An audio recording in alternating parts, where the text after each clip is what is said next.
جی، اور ہمیں صاف نظر آ رہا ہے کہ آگے کیا ہونے والا ہے۔ ایما اس مشورے کو نظر انداز کرے گی اور یہی اس کی غلطیوں کا آغاز ہوگا۔ تو آخر میں ہمارے سامنے ایک ایسی تصویر بنتی ہے جو بہت پیچیدہ ہے۔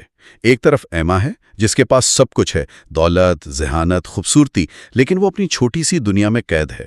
اور شدید ذہنی تنہائی کا شکار ہے۔ اس کا جوڑیاں بنانا صرف ایک مشغلہ نہیں، یہ اس کی ذہانت اور طاقت کے استعمال کا ایک ذریعہ ہے۔ بالکل، پہلا باب بہت کامیابی سے کہانی کا سٹیج تیار کر دیتا ہے۔ ہمارے پاس ایک ایسی ہیروئن ہے جو ذہین ہے لیکن اپنی خامیوں سے بالکل بے خبر ہے۔ ایک ایسا دوست ہے مسٹر نائٹلی جو اس کے لیے آئینے کا کام کرتا ہے، لیکن وہ اس میں دیکھنا نہیں چاہتی۔ اور ایک نیا منصوبہ ہے مسٹر ایلٹن جو اس کی خود پسندی کو پرکھنے کا اگلا امتحان بنے گا۔ جی، ماخذ میں یہ بات بار بار دہرائی گئی ہے کہ ایما کو اپنی منمانی کرنے کی بہت زیادہ طاقت حاصل ہے۔ یہ بات سوچنے پر مجبور کرتی ہے کہ دوسروں کی مدد کرنے کا جذبہ کب اپنی تفریح کے لیے ان کی زندگیوں کو کنٹرول کرنے کی خواہش میں بدل جاتا ہے۔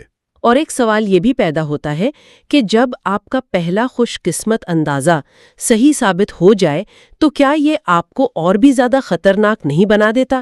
کیونکہ اب آپ یہ ماننے لگتے ہیں کہ آپ کبھی غلط ہو ہی نہیں سکتے، اور ایما کی کہانی وہ اسی غلط فہمی کے ٹوٹنے کی کہانی ہے۔ دی ڈیبیٹ میں خوش آمدید۔ آج ہم ایک بہت ہی دلچسپ موضوع پر بات کر رہے ہیں جو جین آسٹن کے ناول ایما کے بالکل پہلے ہی باب سے نکلتا ہے۔ موضوع ہے خود ایما ووڈ ہاؤس اور اس کی گورنس مس ٹیلر کی مسٹر ویسٹن سے شادی میں اس کا کردار۔ تو سوال بہت سیدھا سا ہے، کیا ایما نے واقعی اپنی ذہانت اور کوشش سے یہ رشتہ جڑوایا تھا، یا یہ بس ایک تکا تھا جس کا صحرا وہ زبردستی اپنے سر باندھ رہی ہے؟ میرا موقف یہ ہے کہ ایما اس رشتے کی کامیابی میں مرکزی حیثیت رکھتی ہے۔ اور میں یہ موقف پیش کروں گی کہ ایما کا کردار نہ ہونے کے برابر تھا، اور اس کے جو دعوے ہیں وہ دراصل اس کی خوش فہمی پر مبنی ہیں۔ دیکھیں، ہمیں کہیں اور جانے کی ضرورت ہی نہیں ہے۔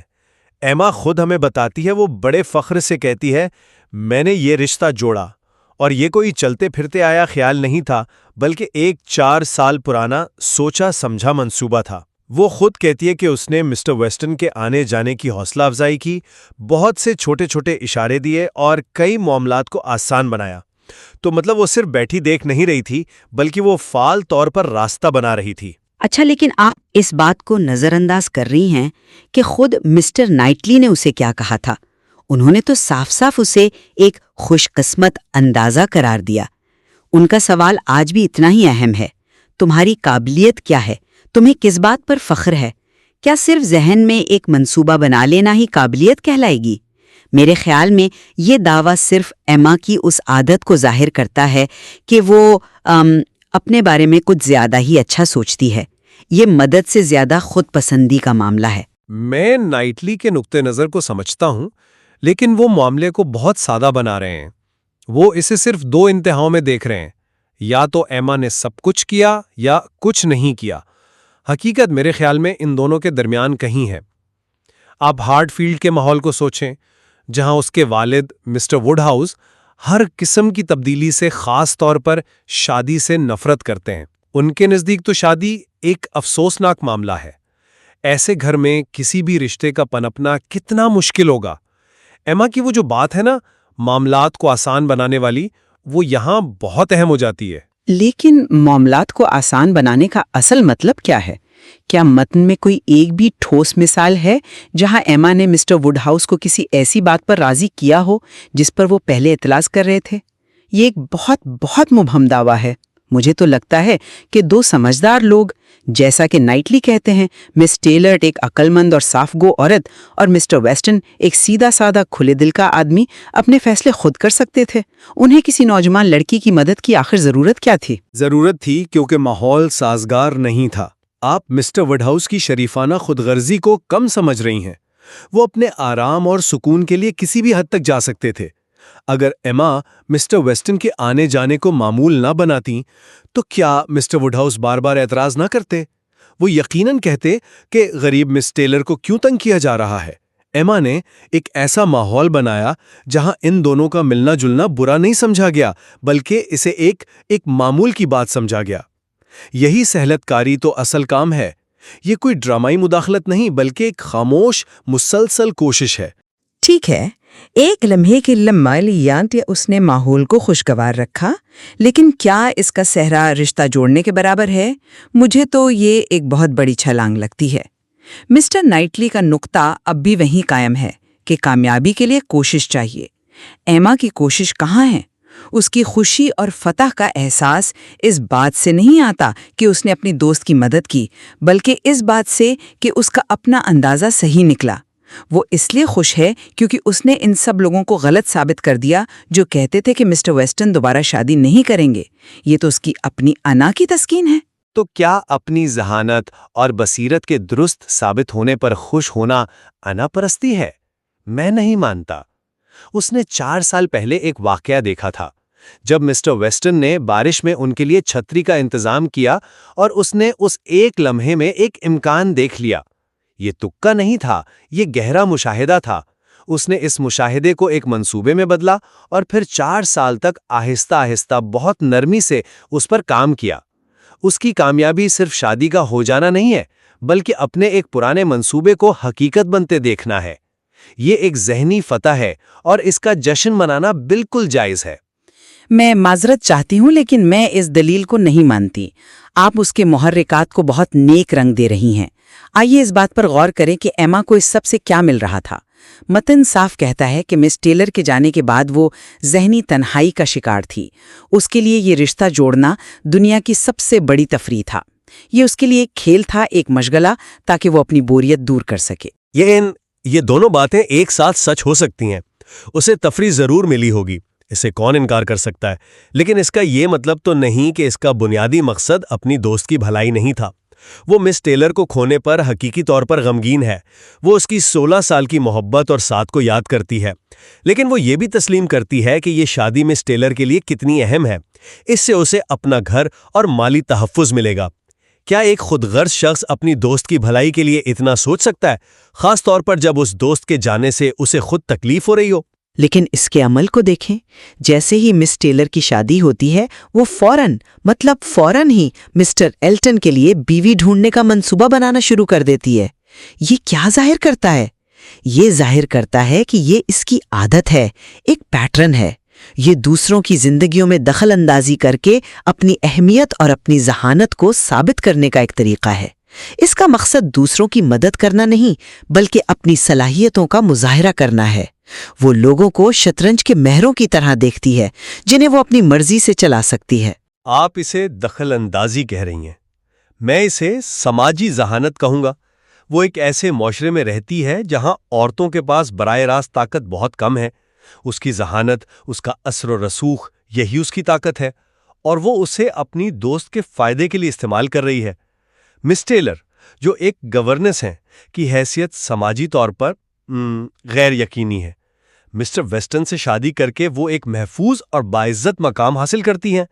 ایما نے اس عمل کو ممکن بنانے میں مدد کی، اور میرے خیال میں یہ قابل تعریف کام ہے۔ ممکن بنانے میں مدد کی یا صرف ہوتے ہوئے دیکھا اور سمجھ لیا کہ یہ سب میں نے کیا ہے؟ یہی پر تو خود فریبی کا عنصر آتا ہے۔ مسٹر نائٹلی واحد شخص ہے جو اسے آئینہ دکھاتا ہے، جو اسے بتاتا ہے کہ تم اپنی اہمیت کو بڑھا چڑھا کر پیش کر رہی ہو۔ یاد کریں، ایما نے پورے قصبے کی اس رائے کو فضول بکواس کہہ کر رد کر دیا تھا کہ مسٹر ویسٹن دوبارہ شادی نہیں کریں گے۔ کیوں؟ صرف اس لیے کہ یہ اس کے اپنے منصوبے کے خلاف تھی۔ وہ کسی اور کی رائے کو اہمیت ہی نہیں دیتی، وہ صرف اپنی ذہانت پر یقین رکھتی ہے۔ اور جب اتفاق سے، قسمت سے اس کا اندازہ درست نکلتا ہے تو وہ اسے اپنی قابلیت کا ثبوت سمجھ لیتی ہے۔ لیکن کیا یہ واقعی اتفاق تھا یا یہ اس کی لوگوں کو سمجھنے کی صلاحیت تھی؟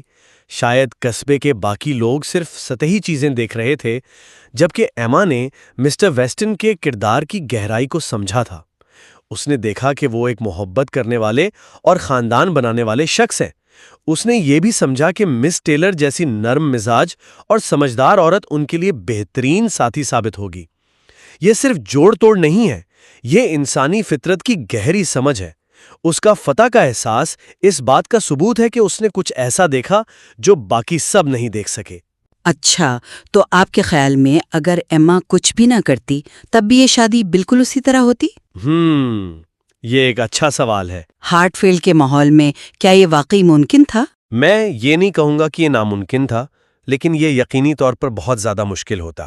شاید اس میں مزید کئی سال لگ جاتے۔ مسٹر ووڈ ہاؤس کی مسلسل شکایات اور تبدیلی کے خوف کی وجہ سے ہو سکتا ہے کہ مس ٹیلر یا مسٹر ویسٹن ہمت ہار جاتے۔ ایما نے اس پورے عمل کو ایک طرح کی سماجی ڈھال فراہم کی۔ اس نے اسے ہموار اور قابل قبول بنایا۔ اس لیے ہاں، میں سمجھتا ہوں کہ اس کے بغیر نتیجہ شاید مختلف ہوتا۔ اور میں سمجھتی ہوں کہ آپ ایما کی اہمیت کو اتنا ہی بڑھا چڑھا کر پیش کر رہے ہیں جتنا وہ خود کرتی ہے۔ حقیقت یہ ہے کہ دو بالغ اور سمجھدار لوگ جب ایک دوسرے کے لیے مناسب ہوں تو وہ راستہ نکال ہی لیتے ہیں۔ ایما نے جو کچھ بھی کیا وہ شاید غیر ضروری تھا۔ اس نے صرف ایک کہانی گھڑ لی جس میں وہ مرکزی کردار ہے اور وہ خود اس کہانی پر یقین کرتی ہے۔ یہی تو ناول کا مرکزی نقطہ ہے، ایما کی خود کو سمجھنے کی نااہلی۔ یہ پہلا باب اس کی سب سے بڑی خامی کا بہترین تعارف ہے۔ آخر میں یہ کہوں گا کہ ایما کا کردار پیچیدہ ہے، لیکن اس معاملے میں اس کی شراکت کو نظر انداز نہیں کیا جا سکتا۔ ہارٹ فیلڈ کے مخصوص حالات میں اس کی خاموش حوصلہ افزائی اور معاملات کو سنبھالنا ایک فیصلہ کن عنصر تھا۔ اس کا کامیابی کا دعویٰ صرف تکبر نہیں بلکہ اس حقیقت کی عکاسی ہے کہ اس نے ایک طویل مدتی منصوبے کو کامیابی سے ہمکنار کیا۔ اور میں اپنی بات پر قائم رہوں گی کہ ایما کی شمولیت کم سے کم تھی اور اس کا سارا بیانیہ اس کی اپنی تفریح اور انا کی تسکین کے لیے ہے۔ اصل صحرا مس ٹیلر اور مسٹر ویسٹن کو جاتا ہے، جنہوں نے اپنا فیصلہ خود کیا۔ ایما کی کہانی ہمیں ایک آفاقی انسانی کمزوری دکھاتی ہے۔ ہم سب ان کہانیوں میں خود کو ہیرو کے طور پر لکھنا پسند کرتے ہیں، جو شاید ہمارے بغیر بھی ویسے ہی انجام پاتی۔ یہ خود فریبی کے خلاف ایک زبردست انتباہ ہے۔ تو یہ واضح ہے کہ متن ہمیں دونوں اطراف سوچنے پر مجبور کرتا ہے۔ کیا ایما ایک ماہر سماجی معمار ہے جو خاموشی سے دوسروں کی زندگیوں کو بہتر بناتی ہے، یا وہ صرف ایک ذہین مگر خود فریب لڑکی ہے جو اپنی اہمیت کو حقیقت سے کہیں زیادہ سمجھتی ہے؟ میرے خیال میں متن دونوں تشریحات کے لیے بھرپور ثبوت فراہم کرتا ہے اور یہ قاری پر چھوڑ دیتا ہے کہ وہ فیصلہ کرے کہ مددگار مداخلت اور خود غرضانہ دخل اندازی کے درمیان کی باریک لکیر کہاں کھینچی جائے۔ ان کرداروں کے محرکات میں یقیناً مزید گہرائی سے جاننے کے لیے بہت کچھ موجود ہے۔